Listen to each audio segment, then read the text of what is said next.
हरे कृष्णा। तो आप सभी लोगों का बहुत बहुत अभिनंदन कि आप सब ने आध्यात्मिक शिक्षा को समझने के लिए अपना समय निकाला और इसमें भाग लिया। हम लोग शिक्षा पर बात करते हैं।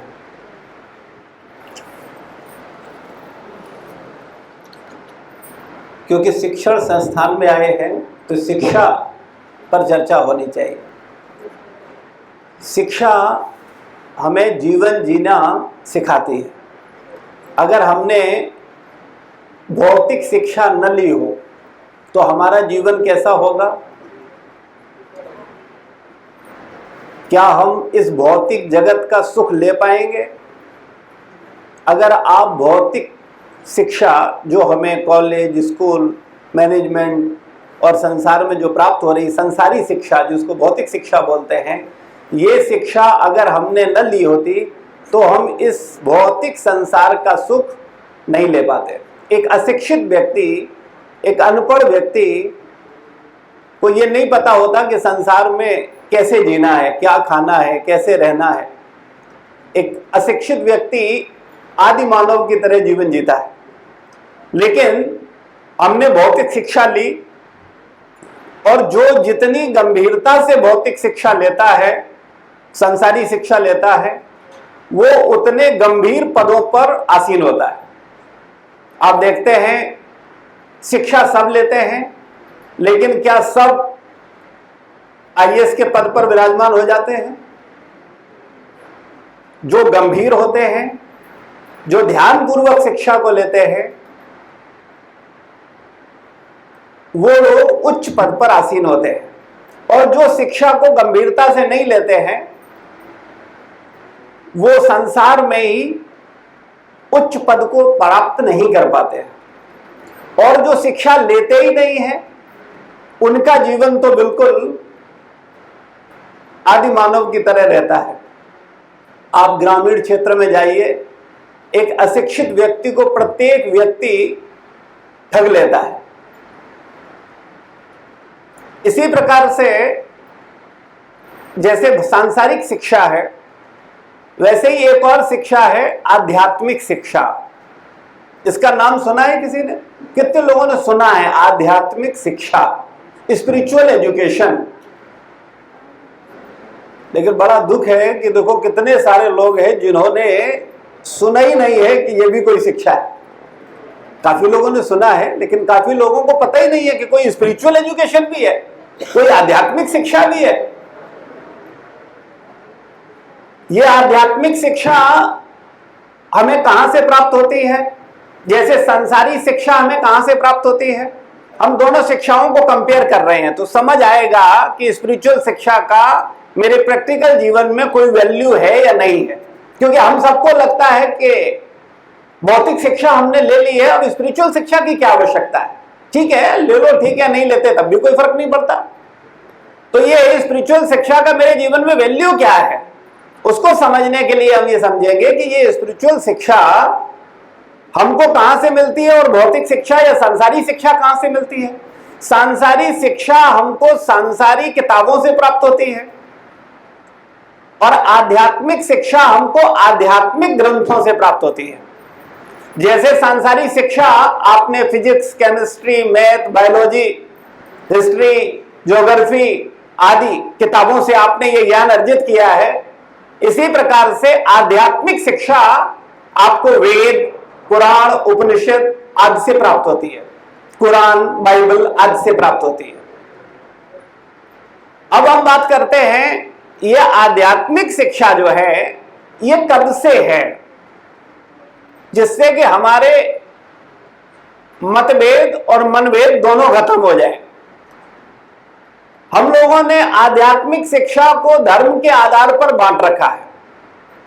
जैसे कि सिख, मुस्लिम, ईसाई और सनातन धर्मी।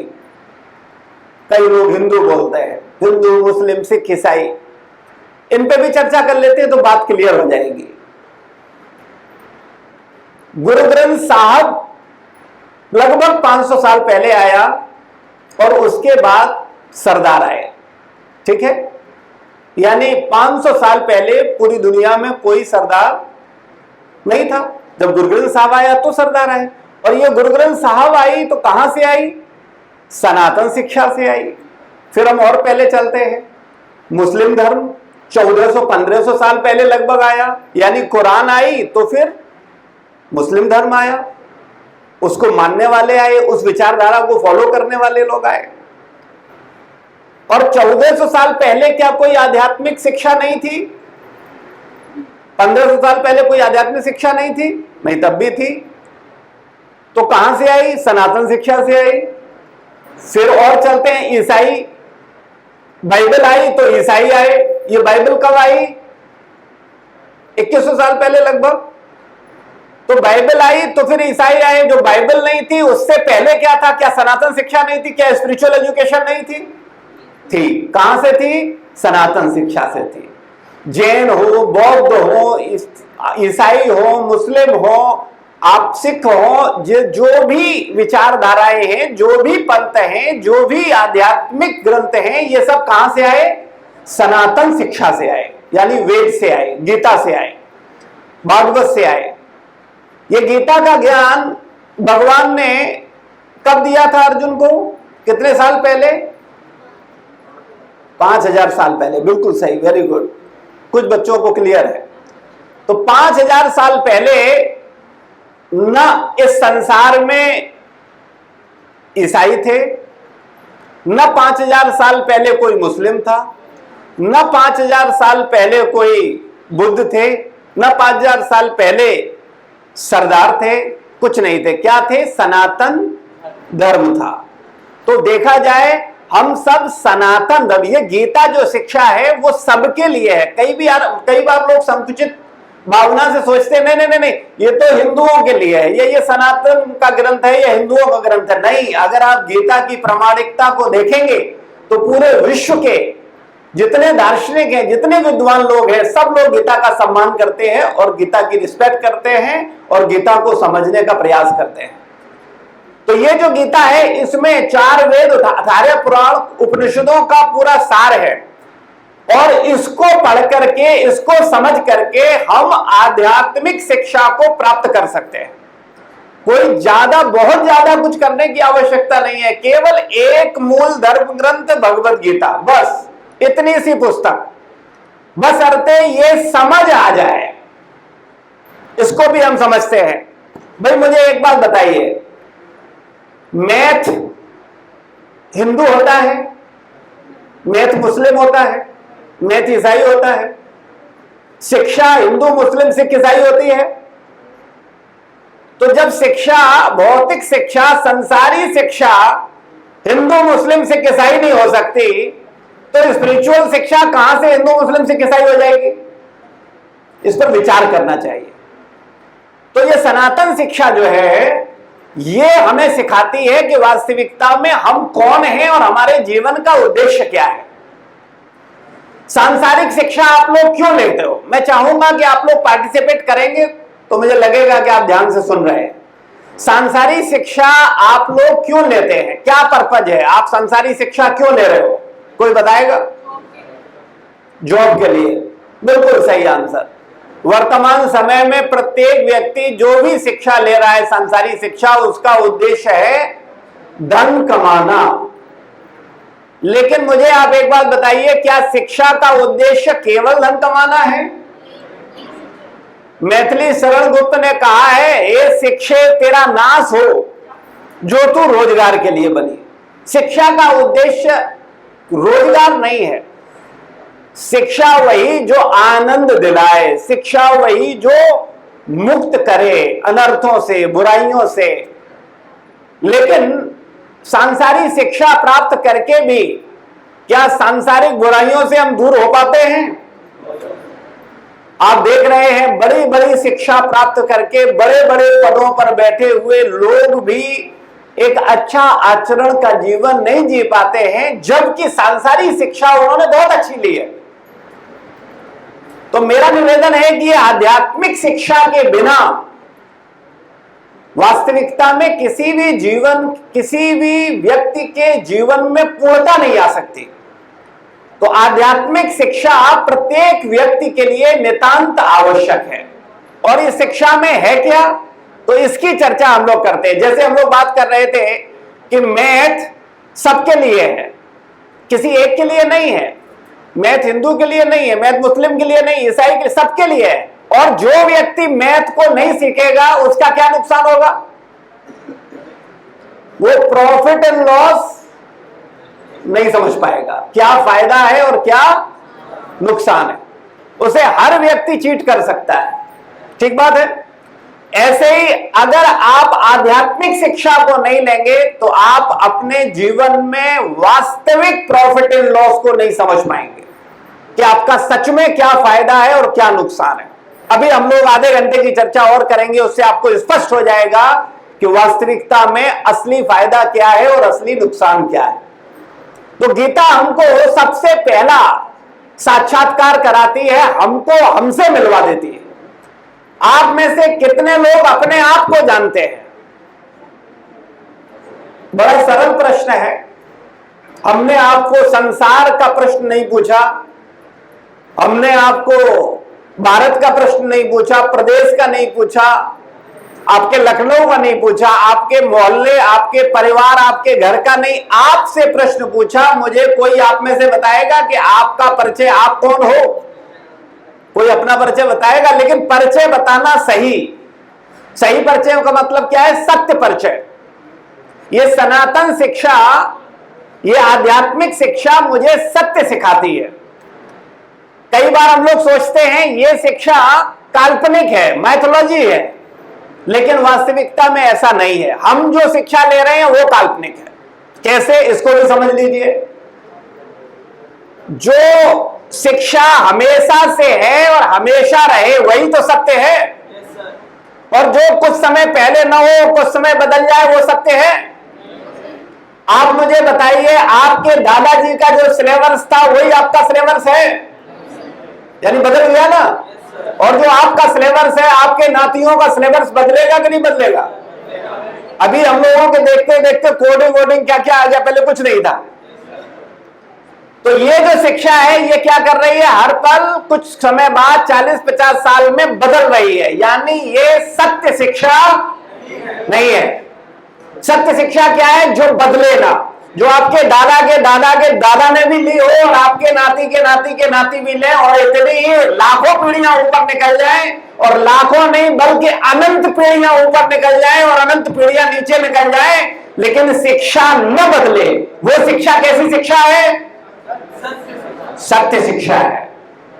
आपके दादा के दादा ने जो गीता पढ़ी थी वही आप पढ़ रहे हो कि नहीं पढ़ रहे हो? बदला कुछ? संविधान बने कितना दिन हुआ है? कितने बदलाव हो गए और अभी कितने और होंगे? तो इसका मतलब क्या है? ये संसारी शिक्षा सत्य नहीं है, लेकिन गीता का ज्ञान सत्य है। वो हमेशा से है और हमेशा रहेगा। लेकिन हम लोग इतने मूर्ख हो गए हैं कि हम अपने इस महत्वपूर्ण ग्रंथ को समय नहीं दे रहे हैं। कोई नहीं समझना चाह रहा है गीता में क्या है, ये गीता है क्या। उनको लगता है ये लाल कपड़े में बांधो और पैर झूलो, बस ज्यादा से ज्यादा 2 पन्ने पलटो, समझ में नहीं आए तो बंद कर दो। बोले समझने की जरूरत क्या है? अगर मैथ समझ में नहीं आता तो क्या करते हैं? टीचर को बुलाते हैं। अंग्रेजी समझ में नहीं आती, ट्यूशन लगाते हैं कि भाई मुझे समाज में बैठना है, अंग्रेजी आनी चाहिए। लेकिन अगर गीता नहीं आती है तो कोई शिक्षक के पास जाता है नहीं, क्योंकि क्या लगता है, बोले इससे क्या फायदा, इससे रोजगार थोड़ी मिलेगा, इससे पेट थोड़ी भरेगा। ये समाज अंधा हो गया है क्योंकि सही शिक्षा की उपेक्षा कर रहा है। तो भगवत गीता में कैसी शिक्षा है? सत्य शिक्षा है। इसमें जो कुछ भी है क्या है? सत्य है, न बदला है और न बदलेगा। एक शब्द भी इधर से उधर नहीं हुआ है और न कभी होगा। तो इस सत्य शिक्षा को हम चर्चा करेंगे आज। किस गीता में बताया गया? इस गीता में बताया गया कि मैं कौन हूं। अब अगर मैं आपसे पूछूं कि आप मुझे अपना परिचय बताइए, कोई बताएगा आप में से? आप कौन हो? आप खड़े हो जाओ, आगे आगे बैठे। हाँ जी बताइए। क्या है आपका परिचय, आप कौन है? मैं एक लड़की हूँ, मेरा नाम प्रिया है। आपने, कृपया बैठिए, धन्यवाद। आपने परिचय दिया, मैं प्रिया हूं, मैं एक लड़की हूं, लेकिन क्या ये पहचान सत्य है? क्या आप प्रिया हमेशा से हैं? हमेशा से हैं? प्रिया है कौन? ये नाम किसका है? कृपया आपस में बात न करें, ध्यान से, मछली बाजार न बनाएं। ये नाम किसका है? शरीर का। जब आप 3 महीने 6 महीने के थे तब आपको ये नाम दिया गया, उससे पहले आपका कोई नाम था? तो ये नाम सत्य है क्या? नहीं। ये नाम किसका है? शरीर का है। फिर आप बोलते हो कि मैं लड़का हूं या मैं लड़की हूं, क्या ये पहचान सत्य है? नहीं। क्या आप हमेशा से लड़का हो? नहीं। या आप हमेशा से लड़की हो? नहीं। इसको विचार कर लो। आप मां के गर्भ से आए हो या आसमान से डायरेक्ट आए हो? ठीक है। कितने लोगों को याद है? किसी को याद नहीं है ना? है किसी को याद? कोई हाथ खड़ा कर रहे हैं? नहीं, किसी को याद नहीं है। तो याद नहीं है इसका मतलब ये नहीं है कि आप मां के गर्भ में नहीं थे। कई बार लोग बात हम पूछते हैं लोगों से, पिछला जन्म है कि नहीं है? लोग बोल रहे हमको तो याद नहीं, पता नहीं क्या था क्या नहीं था। तो हमने कहा मूर्खानंद, तुमको तो ये भी याद नहीं है कि तुम मां के गर्भ में थे। तो अगर तुम मां के गर्भ में थे, ये तुम्हें याद नहीं है, तो इसका मतलब ये है कि तुम मां के गर्भ में थे नहीं। ऐसा होता है क्या? हमें बुद्धिमानी से विचार करना होगा। अगर हम सोचेंगे, विचार करेंगे, हम समझ पाएंगे। अब आप समझिए, आप मां के गर्भ में से आए हैं। जब आप मां के गर्भ में थे तो आप क्या थे? सबसे पहले मटर का दाना। अल्ट्रासाउंड में आप देखते हो, और मटर के दाना में 9 छिद्र होते हैं। गीता में बताया गया 9 द्वार हैं। कौन कौन से? 2 आंख, 2 नाक, मुंह, कान, मल निष्कासन इंद्रिय और मूत्र निष्कासन इंद्रिय, ये 9 छिद्र हैं, ये 9 द्वार हैं। जब मृत्यु होता है किसी का, इन्हीं 9 द्वारों में से हम लोग निकलते हैं।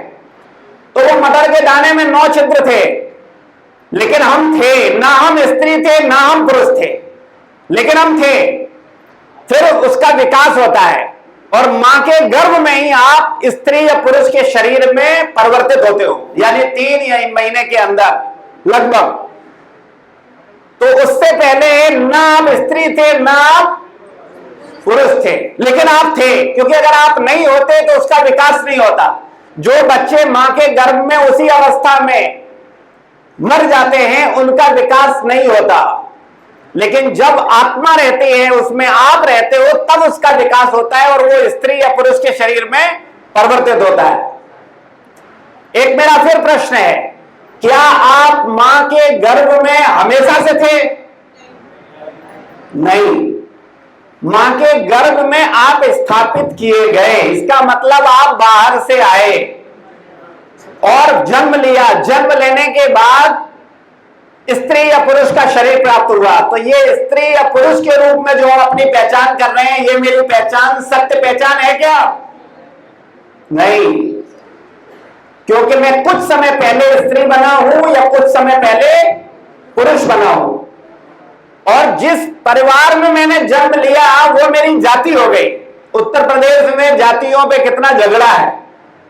कोई कहता है हम ब्राह्मण है, कोई कहता हम क्षत्रिय है, कोई कहता हम शूद्र है। अपना अपना एजेंडा लिए चलते हैं। और तो और भगवानों को भी थोप दिया जातिवाद। क्षत्रियों ने पकड़ लिए, बोले माए भगवान राम है, जय श्री राम। यादवों ने पकड़ लिए, बोले हमारे कृष्ण हैं, हम यदुवंशी हैं, हमारे भगवान कृष्ण हैं। ब्राह्मणों ने पकड़ लिए, बोले हमारे परशुराम हैं, और शूद्रों ने पकड़ लिए, बोले हमारे वाल्मीकि हैं। मतलब अपनी निकृष्ट मानसिकता को हम लोगों ने भगवान पर भी थोप दिया। क्या ये ठीक बात है? लेकिन समाज इसी तरह से अज्ञानी नेताओं द्वारा लोगों को भ्रमित किया जा रहा है और सत्य सुनने को हम तैयार नहीं है। हम अपनी धारणाओं में जीने को तैयार हैं। लेकिन अगर आप सत्य शिक्षा को लेंगे तो आप समझ पाएंगे कि वास्तविकता में आप कौन हैं। जिस मां के गर्भ में आपने जन्म लिया वो आपकी जाति हो गई। ब्राह्मण मां के गर्भ में आए तो ब्राह्मण बन गए, क्षत्रिय मां के गर्भ में आए तो क्षत्रिय बन गए, वैश्य मां की गर्भ में आए तो वैश्य बन गए, और शूद्र मां की गर्भ में आए तो शूद्र बन गए। लेकिन क्या आप हमेशा से शूद्र हो? क्या आप हमेशा से ब्राह्मण हो? नहीं। तो विचार करिए, कई बार हम लोग एक दूसरे से द्वेष करते हैं, लेकिन हमें द्वेष नहीं करना है। ये ब्राह्मण हो, क्षत्रिय हो, वैश्य हो, शूद्र हो, स्त्री हो, पुरुष हो, माता पिता हो, इनको आपने चुना है क्या? आपको थोप दिए गए आपके कर्मों के हिसाब से।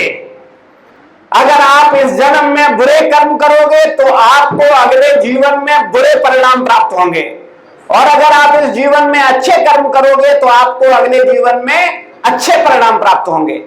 और इसका उदाहरण शास्त्र देता है कि जो पुण्य आत्माएं हैं उनको 4 चीजें मिलती हैं। कौन कौन? एक धनवान परिवार।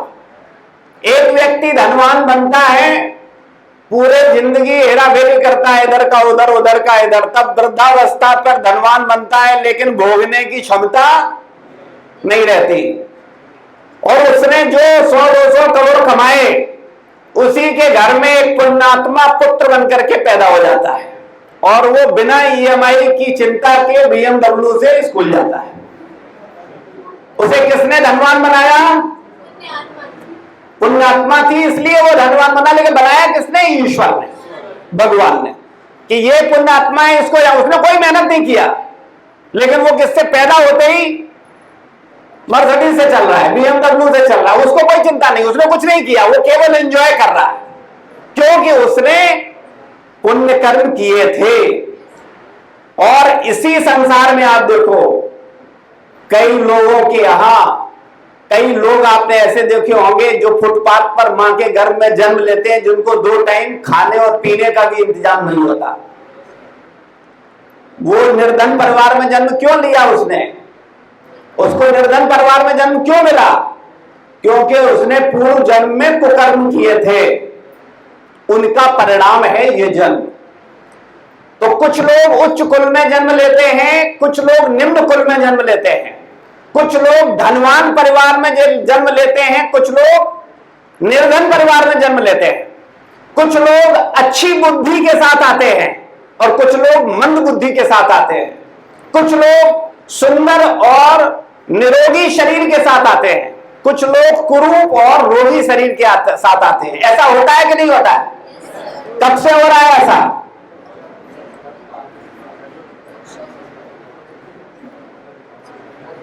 ऐसा कब से होता है? विचार है कुछ? जब से सृष्टि है, हमेशा से होता आ रहा है, और हमेशा होगा या नहीं होगा? इसके पीछे कोई मैनेजमेंट नहीं है, ये सब ऐसे ही हो रहा है हवा में, कोई कारण नहीं है इसका। कभी आपने विचार किया ये क्या हो रहा है, कैसे होता है ये सब? एक व्यक्ति अरबपति घर में जन्म ले रहा है, एक भिखारी के यहां जन्म ले रहा है। एक व्यक्ति भिखारी के यहां जन्म लिया, लेकिन इतनी शार्प बुद्धि आई कि वो बुद्धि बल से राजा बन गया जाकर के, और एक राजा के यहां जन्म ले रहा है और मंद बुद्धि है, लार टपक रही है, अपने हाथ संभाल नहीं पा रहा है। हो रहा है कि नहीं हो रहा है? क्या कारण है? उसके कर्म। कौन से कर्म? उस पर हम लोगों का विचार ही नहीं है। संसार में कर्म ही मेरे हैं, इसको समझिए। जैसे कर्म करेंगे वैसे परिणाम भोगेंगे। बुरे कर्म करेंगे तो बुरे परिणाम भोगेंगे, और अच्छे कर्म करेंगे तो अच्छे परिणाम भोगेंगे। कई बार बहुत सारे लोग सोचते हैं अच्छे लोगों के साथ बुरा होता है और बुरे लोगों के साथ अच्छा होता है। कितने लोग ऐसा सोचते हैं ऐसा होता है? देखो कितने सारे लोग तैयार हैं, और बहुत सारे लोग इसीलिए बुरा बनने को तैयार हैं। कहते हैं अच्छे बनने से क्या फायदा, अच्छे बनने में तो दाल रोटी मुश्किल से चलती है। जब तक थोड़ा भ्रष्टाचार न किया जाए, थोड़ा इसकी टोपी उसके सब न की जाए, थोड़ा 2-4 लोगों को ठगा न जाए, तब तक जिंदगी में मौज आ ही नहीं सकती। ऐसा सोचते हैं? कितना लोग सोचते हैं ऐसा? अच्छा, ऐसा कोई नहीं सोचता? मन में सोचते हैं, बोलेंगे नहीं अभी। लेकिन कृपया समझिए, अच्छे लोगों के साथ कभी बुरा नहीं होता है और बुरे लोगों के साथ कभी अच्छा नहीं होता है।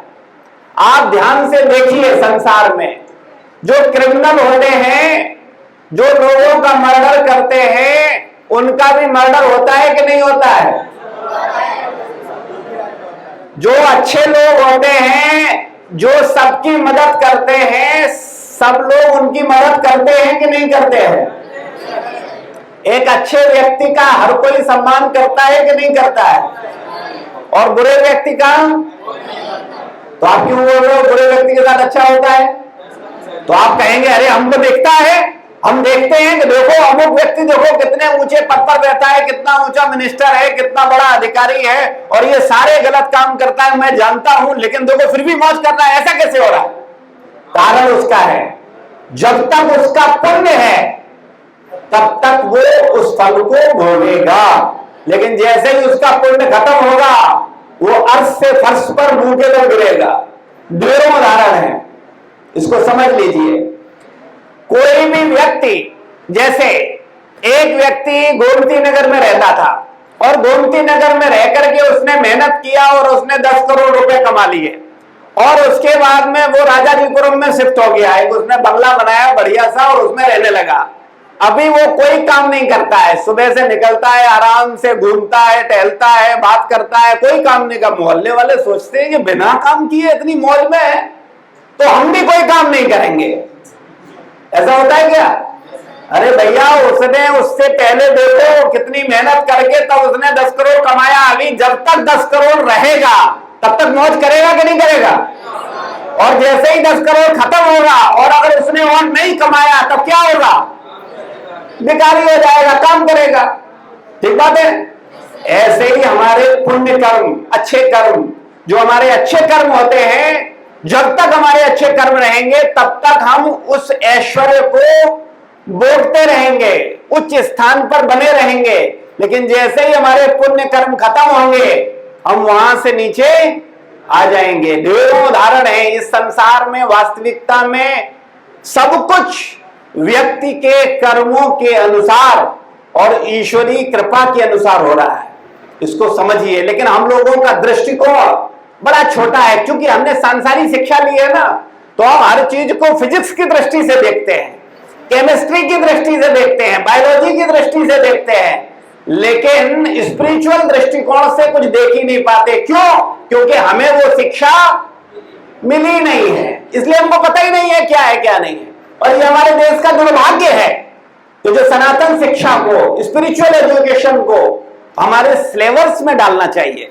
लेकिन कोई बात नहीं, समय आएगा तो वो भी होगा। अभी हम सब लोगों को बिना धर्म पर विचार किए, बिना पंथ पर विचार किए, सबको सत्य को समझने का प्रयास करना चाहिए। और इतना विवेक आप सबके पास है कि आप ये समझ सको कि क्या सही है और क्या गलत है। अगर आपको लगता है कि ये सही है तो उसको आपको गंभीरता से सीखना और समझना चाहिए। तो गीता आपको बताती है वास्तविकता में कि हम लोग कौन है, हमसे हमारा परिचय कराती है। अभी तक हम अपने आप को ही नहीं जानते हैं। कोई अपने आप को नाम जानता है, कोई जाति जानता है, कोई लड़की जानता है, कोई लड़का जानता है, कोई अधिकारी जानता है, कोई चपरासी जानता है, कोई धनी जानता है, कोई निर्धन जानता है, कोई ब्राह्मण जानता है, कोई शूद्र जानता है। लेकिन ये सारी की सारी पहचान मेरी वास्तविक पहचान नहीं है। ये सारी की सारी पहचान मेरी कैसी पहचान है? क्षणिक पहचान है। तो गीता हमें हमसे मिलाती है, हमको बताती है मैं कौन हूं, मैं वास्तविकता में हूं कौन। क्या मैं शरीर हूं? नहीं, मैं हमेशा से हूं और हमेशा रहूंगा। इसको समझिए। संसार में दो शब्द हैं, एक मैं और एक मेरा। मैं से मेरा आता है या मेरा से मैं आता है? बिल्कुल सही। मैं हूं तो मेरे माता पिता, मेरा घर, मेरा कॉलेज, मेरी प्रॉपर्टी। और अगर मैं नहीं हूं तो मेरा नाम की कोई चीज नहीं है। मैं से मेरा आता है, इसका मतलब मैं अलग है और मेरा अलग है। दोनों एक हैं कि अलग अलग है? जैसे मैं कहूं मेरा ग्रंथ, मेरी गीता, तो गीता अलग है, मैं अलग हूं। मेरी माला अलग है, मैं अलग हूं। मेरी पत्नी अलग है, मैं अलग हूं। तो दोनों अलग अलग हैं। अभी मुझे बताइए, ये शरीर मैं है कि मेरा है? कितने लोग बोलते हैं शरीर में है? हाथ खड़ा करें। मेरा मेरा मेरा अच्छा, कितने लोग बोलते हैं शरीर मेरा है? हाथ खड़ा करें। ठीक है, तो कुछ लोग बोलते हैं शरीर में है और कुछ बोलते हैं शरीर मेरा है। और जो हाथ खड़ा नहीं कर रहे दोनों में, वो क्या सोच रहे हैं? वो शरीर से बैठे हैं यहाँ कि मन से भी बैठे हैं? तो कृपया मन से बैठी है तो समझ में आएगा। तो वास्तविकता में शरीर में नहीं है, शरीर मेरा है। हम लोग क्या बोलते हैं? मेरा हाथ है, बोलते हैं कि नहीं बोलते हैं? मेरा पैर है, मेरा सर है, मेरा पेट है, मेरे शरीर में दर्द है। आपने कभी बोला मैं शरीर हूं? आप क्या बोलते हो? मेरा शरीर है। यानी शरीर मेरा है तो मैं कौन है? आत्मा। यानी मैं हमेशा से हूं और हमेशा रहूंगा। ये शरीर हमेशा से है? हमेशा रहेगा? नहीं। तो जो हमेशा से है हमेशा रहेगा। भविष्य उसका होता है कि जो हमेशा से नहीं है हमेशा नहीं रहेगा, उसका भविष्य होता है। भविष्य मैं का है कि भविष्य मेरा का है? आप कौन से भविष्य की चिंता कर रहे हो? तो बुद्धिमान हो कि मूर्ख हो? Very good. इतना पढ़ने के बाद अगर तुम्हें मूर्ख बोलना पड़े तो शर्म आनी चाहिए।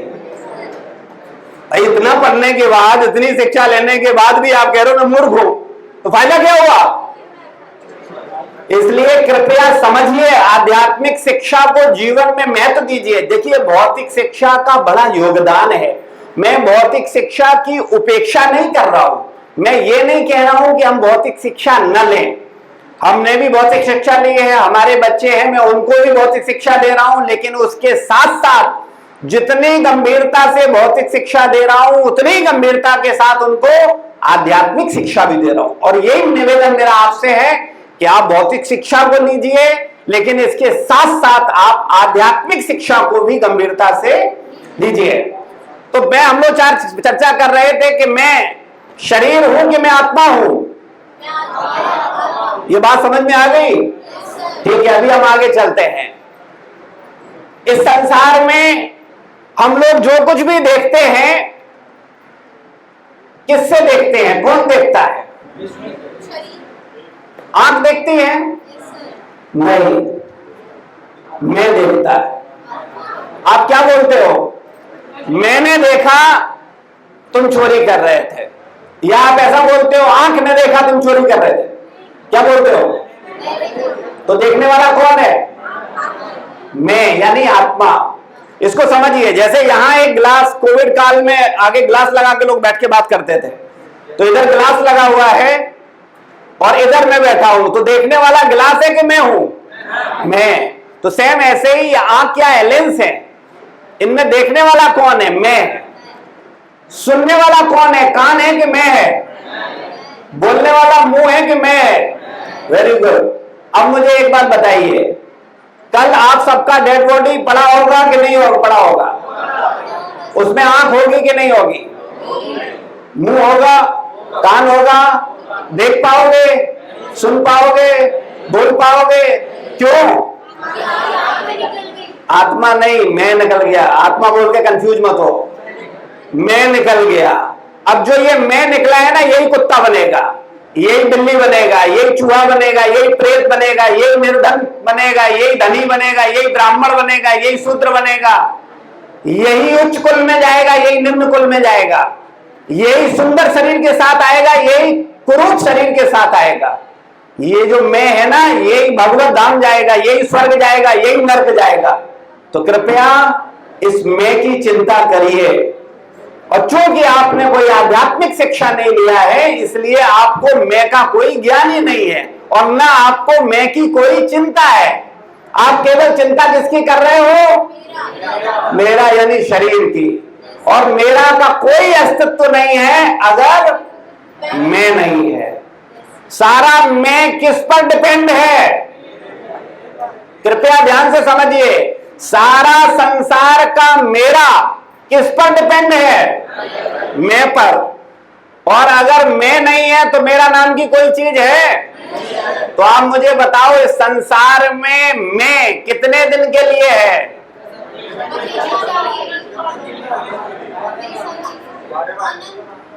मैं हमेशा के लिए हूं, लेकिन ये जो मैं है इस शरीर में कितने दिन के लिए है? तो कब तक रहेगी शरीर में आत्मा?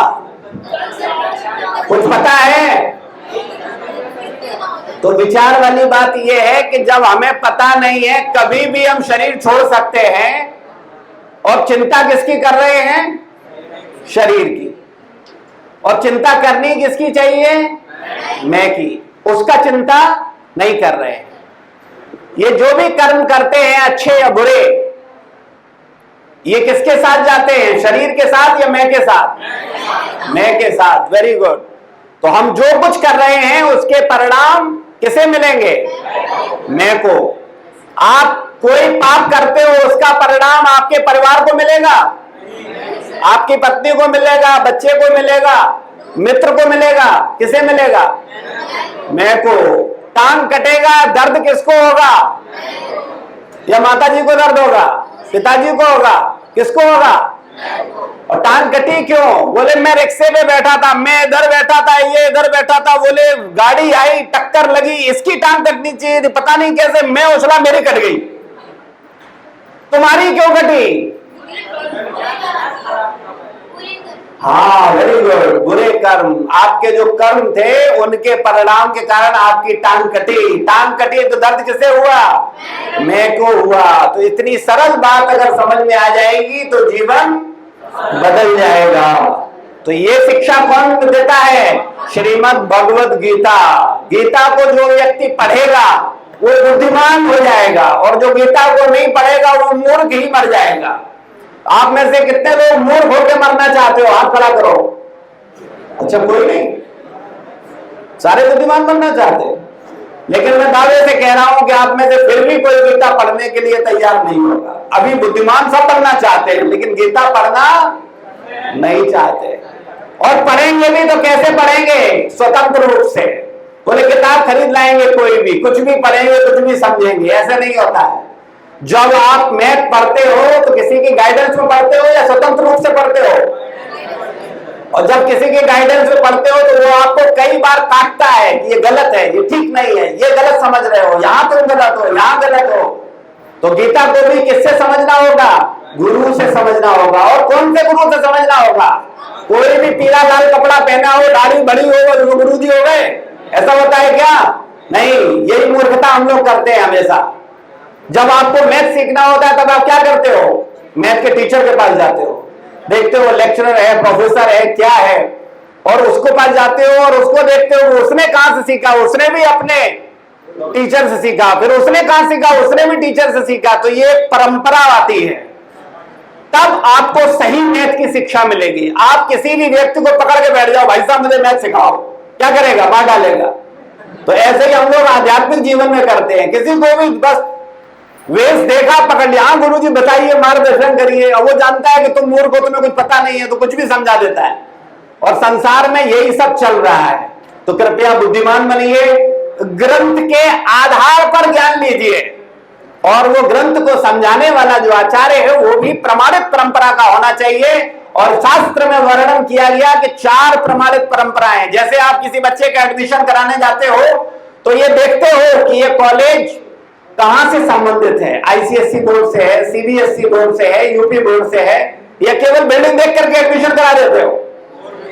देखते हो ना। तो ऐसे ही कभी किसी भी साधु का वेश देख करके शरणागत नहीं होना है। ये जानकारी होनी चाहिए कि जो साधु हैं, जो महात्मा हैं, जो गुरु हैं, ये किस परंपरा से हैं। तो शास्त्र बताता है 4 प्रमाणित परंपरा है। भगवान ने ये ज्ञान ब्रह्मा जी को, शिव जी को, 4 कुमारों को, लक्ष्मी जी को दिया। उनसे जो परंपराएं चली उनका भी शास्त्र में वर्णन है और बताया गया। जो लक्ष्मी जी को शिक्षा दी उसमें प्रमुख आचार्य हुए रामानुजाचार्य। जो ब्रह्मा जी को शिक्षा दी उनकी प्रमुख परंपरा में आए माधवाचार्य। 4 कुमारों से जो परंपरा चली उसमें प्रमुख आचार्य आए निम्बार्काचार्य। और जो विष्णु स्वामी से परंपरा आई उसमें प्रमुख शिव जी से जो परंपरा आई उसमें प्रमुख आचार्य आए विष्णु स्वामी।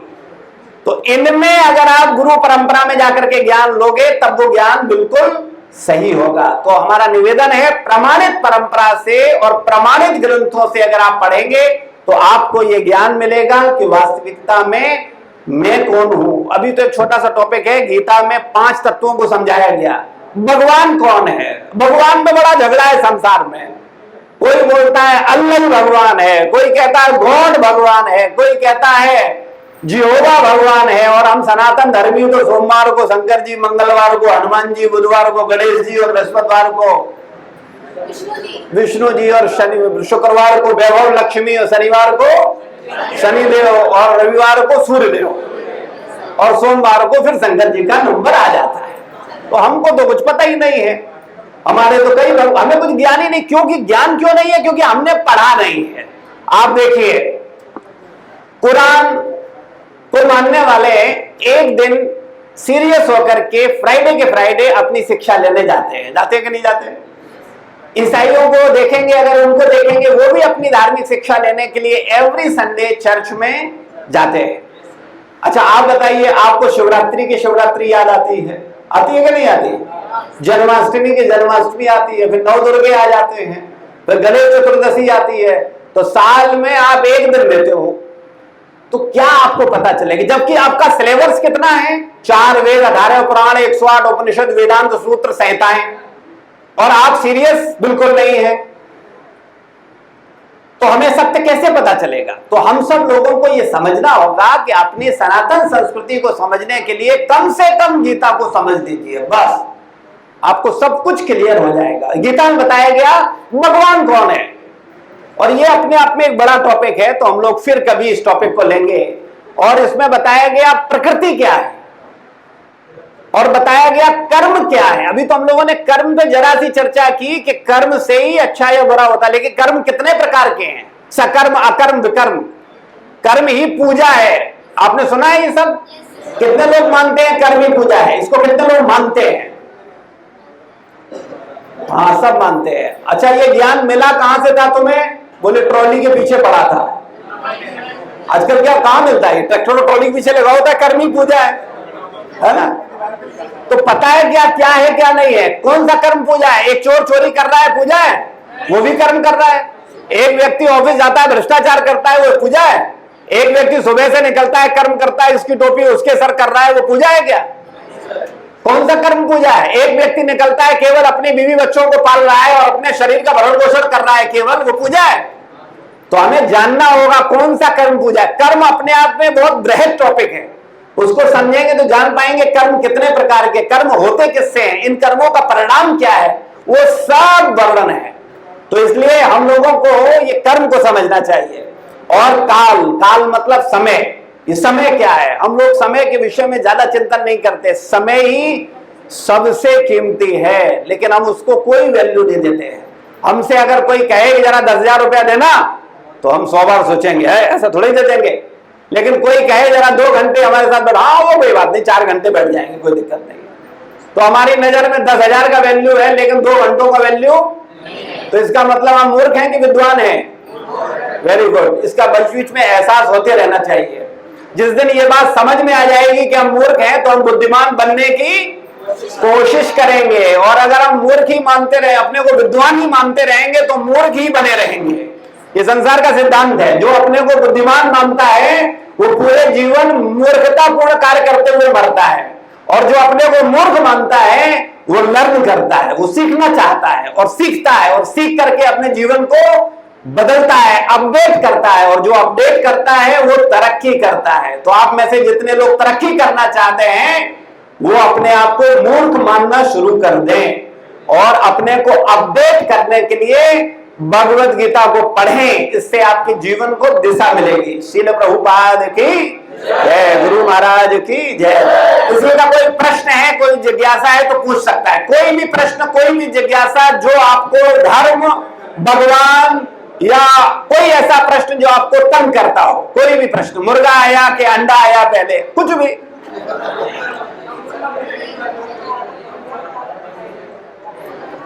कोई प्रश्न है किसी का?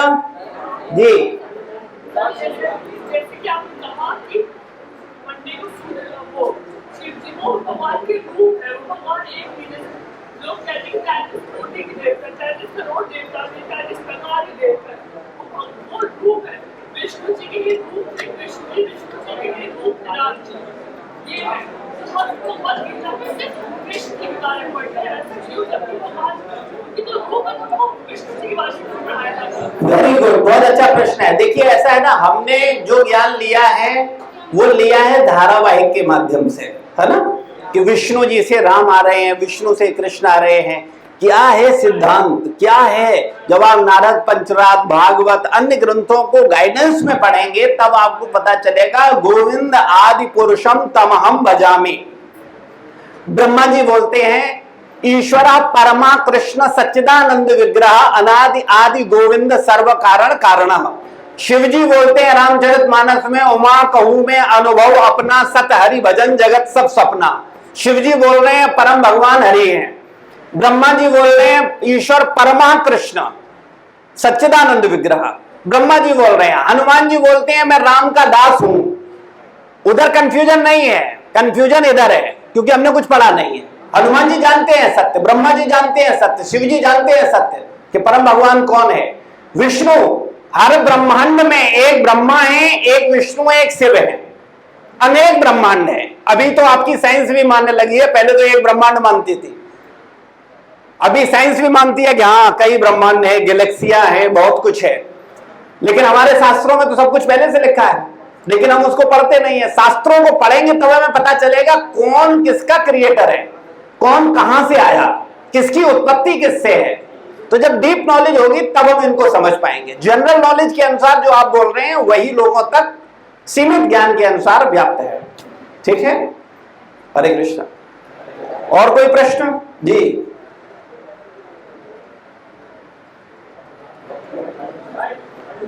सर, आपने कहा कि थोड़ी देर पहले जो भी हम प्रणाम कर अच्छा मतलब कर्म करते हैं, अपना प्रणाम जो होता है मैं को मिलता है, मतलब आत्मा को मिलता है, शरीर को नहीं मिलता, मेरे को नहीं मिलता है। अगर भाई तेरे समाधि का ये काम कर रहे हैं, कर्म कर रहे हैं, उसका परिणाम जो है आत्मा को जैसे छोड़ हमें जब भी मिलता है तो आत्मा को मिलना चाहिए ना। इसे समझिए, आत्मा माध्यम है, भोगता आत्मा है, लेकिन माध्यम तो शरीर ही है ना। ये सुख और दुख आत्मा को शरीर के माध्यम से मिलता है। आत्मा का ना जन्म होता है ना उसकी मृत्यु होती है, ठीक है ना, वो अजर अमर है। आत्मा इस तरह समझ लो एक एनर्जी है ना, जैसे लाइट को अगर रेफ्रिजरेटर में डालोगे तो ठंडा करने लगेगी, उसी को अगर हीटर में डालोगे तो गर्म करने लगेगी। तो सेम ऐसे ही, ठीक है ना। और कोई प्रश्न?